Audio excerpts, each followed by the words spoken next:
Bonjour tout le monde. Aujourd'hui, on discute ensemble de la posture. La posture, c'est très interrelié avec la position de mon tronc.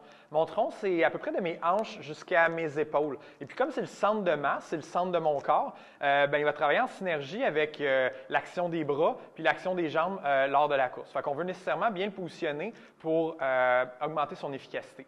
Son rôle premier, c'est de redistribuer l'énergie que j'ai accumulée à la course. Quand je mets un pied au sol, j'absorbe une quantité d'énergie. Si je veux qu'elle soit retransmise de la bonne façon, je dois adopter, entre autres, une bonne position au niveau de mon tronc. On veut favoriser un tronc qui est d'abord et avant tout très solide, puis qui est bien positionné. Je vous énumère les repères dans quelques instants. L'autre chose qu'on veut faire, c'est d'offrir une plus grande possibilité à mon tronc, à ma cage thoracique, d'avoir de l'espace pour accumuler de l'air dans mes poumons.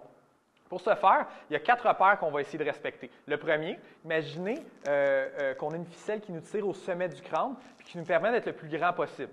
La deuxième des choses, on va avoir une position d'épaule qui est légèrement vers l'arrière pour, encore une fois, favoriser une cage thoracique qui est le plus ouverte possible et permettre le plus d'air possible à entrer dans mes poumons.